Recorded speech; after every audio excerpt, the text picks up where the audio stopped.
कहानी है एक छोटे से गांव मदनपुर की। यहाँ बहुत से परिवार रहते हैं। एक दिन यहाँ के मुखिया दौलत राम गांव में घूम रहे होते हैं। हाँ मुंशी जी, हमारे गांव में किसी प्रकार की कोई समस्या तो उत्पन्न नहीं हो रही है। नहीं नहीं मालिक, सब ठीक चल रहा है और सारे लोग अपने गांव में एक खुशहाल जीवन जी रहे हैं। तभी अचानक एक व्यक्ति वहाँ से तेजी से जा रहा होता है। उसे देख मुखिया जी, अरे अरे चंदन, कहाँ भागे दौड़े चले जा रहे हो? अरे वो मुखिया जी, वो माता जी हमारी बीमार हैं और शहर के अस्पताल में भर्ती हैं, इसलिए तेजी से जा रहा हूँ। वहाँ जल्दी पहुँचना है हमको। ठीक है बेटा चंदन, तुम जाओ।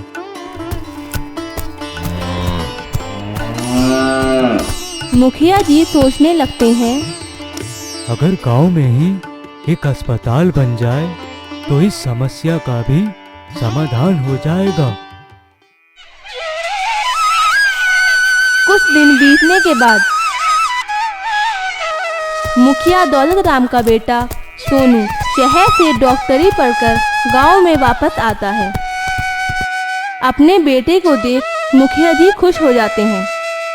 आओ बेटा आओ, मैं सालों से इंतजार कर रहा था इस दिन का।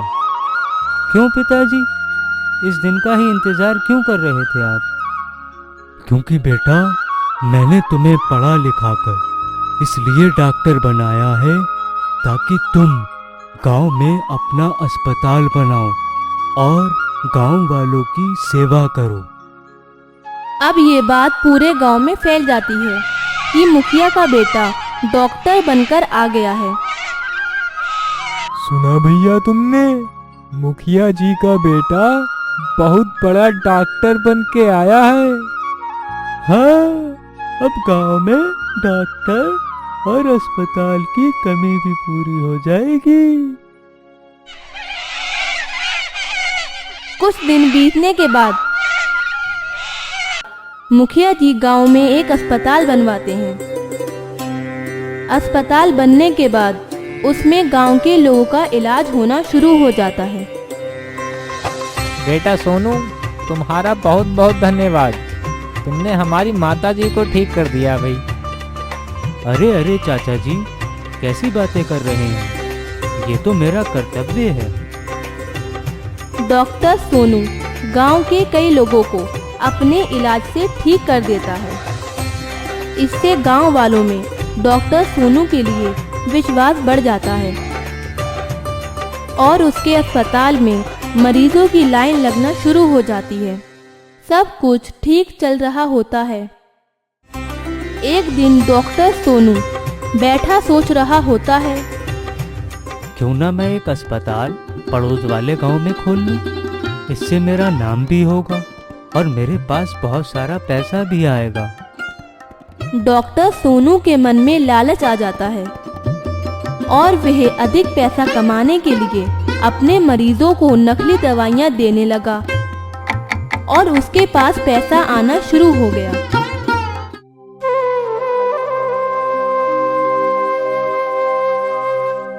बेटा सोनू, मेरे बेटे को बचा लो, उसकी हालत बहुत खराब है। घबराइए मत चाचा जी, रवि ठीक हो जाएगा।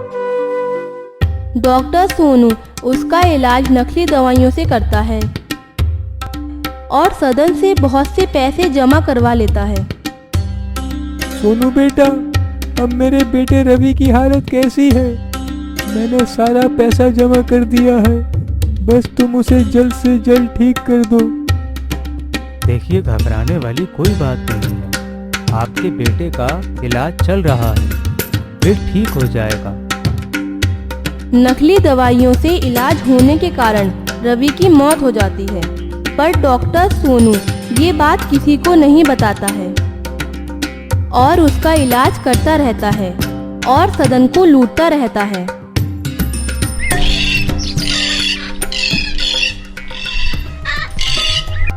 सदन चाचा, कुछ पैसों का इंतजाम और कीजिए। आपके बेटे की हालत बिगड़ रही है। उसके लिए शहर से कुछ दवाइयाँ और इंजेक्शन मंगाने होंगे। ठीक है बेटा, मैं पैसों का बंदोबस्त करता हूँ, पर तुम मेरे बेटे रवि को बचा लेना।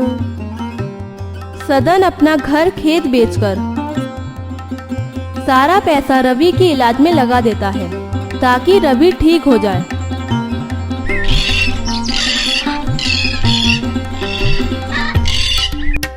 जब सदन के पास पैसा खत्म हो जाता है और डॉक्टर सोनू को ये बात पता चल जाती है तो सदन सोनू के पास जाता है और कहता है, सोनू बेटा, अब मेरे बेटे की हालत कैसी है? आई एम सो सॉरी चाचा जी, हमने पूरी कोशिश की पर हम आपके बेटे को नहीं बचा सके। इलाज के दौरान उसकी मौत हो गई।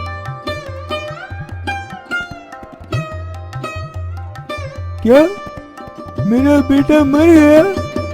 मेरा बेटा सोनू, मेरा बेटा सोनू।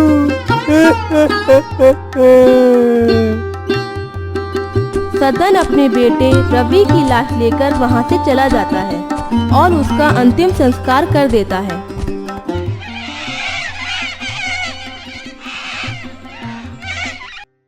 इधर सोनू का अस्पताल बहुत अच्छा चल रहा होता है। उसकी शादी हो जाती है। उसके परिवार में सब लोग बहुत खुश होते हैं। डॉक्टर सोनू नकली दवाइयों से ही गांव के लोगों का इलाज कर रहा होता है। एक दिन वो आता है जब डॉक्टर सोनू के अस्पताल में एक भी असली दवाई नहीं होती है। हाँ बेटा सोनू, तुम्हारा अस्पताल कैसा चल रहा है?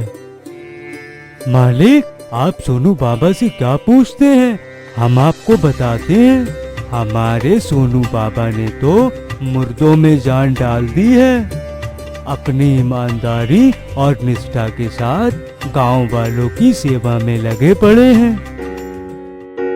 इधर गांव शहर से बहुत दूर होता है और डॉक्टर सोनू गांव के कई लोगों को मार देता है पैसा कमाने के चक्कर में। गांव के लोग समझ नहीं पाते हैं कि डॉक्टर सोनू गांव वालों के जीवन के साथ खेल रहा है।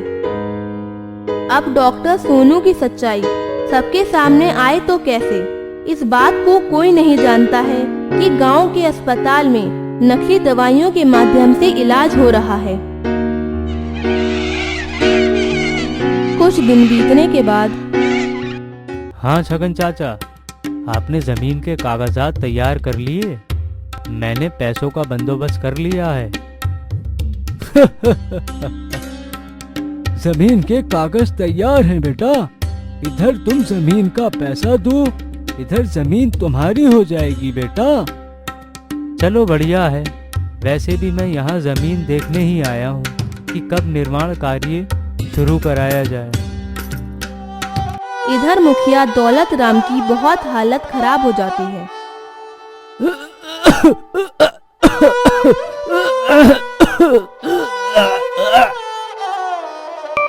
और उसे अस्पताल में भर्ती कराया जाता है और वे लोग डॉक्टर सोनू के पिता का इलाज उन्हीं नकली दवाइयों से करते हैं। जब तक डॉक्टर सोनू लौटकर आता है तब तक उसके पिता और गांव के मुखिया की मौत हो चुकी होती है। अरे अरे पिताजी, ये सब कैसे हो गया? अभी तो मैं गया था। पिताजी, पिताजी।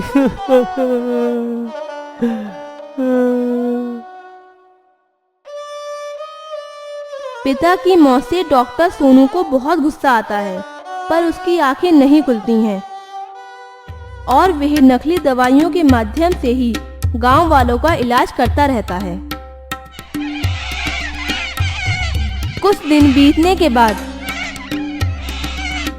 एक रात डॉक्टर सोनू की पत्नी रीना की बहुत हालत खराब हो जाती है क्योंकि वह पेट से होती है। सोनू बचाओ, मुझे बहुत दर्द हो रहा है। अरे अरे रीना, तुम्हें क्या हो गया? अभी सुबह तक तो तुम ठीक थी। डॉक्टर सोनू घबरा जाता है रीना को देखकर और उसे अपने ही अस्पताल में ले जाता है। अपनी पत्नी को ठीक करने की हर संभव कोशिश करता है, पर असली दवाइयां न होने के कारण उसकी पत्नी और उसका आने वाला बच्चा उसके सामने ही दम तोड़ देते हैं। डॉक्टर सोनू दोनों में से एक को भी नहीं बचा पाता है। ये सब क्या हो गया रीना, मैं तुम्हें नहीं बचा पाया।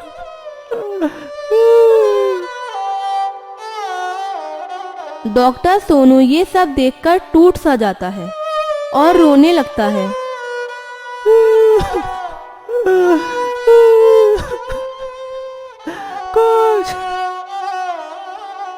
उसे एहसास होने लगा कि ये सब उसकी गलतियों का परिणाम है। जैसा उसने दूसरों के साथ किया था वैसा ही उसके साथ हुआ। काश मैं लोगों का इलाज अपनी पूरी ईमानदारी और वफादारी के साथ करता, तो आज ये दिन मुझे ना देखना पड़ता। एक इंसान को दूसरे इंसान का दर्द तब तक महसूस नहीं हो सकता जब तक वह दर्द उसको ना हो। डॉक्टर सोनू की जब तक आंखें खुलती हैं तब तक बहुत देर हो चुकी होती है। वह सब कुछ खो चुका होता है जिसकी उसको चाहत थी। अब मैं इन नकली दवाइयों से किसी का भी इलाज नहीं करूंगा और गांव के किसी भी परिवार को उजड़ने नहीं दूंगा। अब डॉक्टर सोनू ने यह निर्णय ले लिया कि कुछ भी हो जाए मैं लोगों की जान बचाऊंगा और पूरी निष्ठा और ईमानदारी के साथ अपना काम करूंगा। उन लोगों का भी इलाज करूंगा जिसके पास पैसे नहीं होंगे।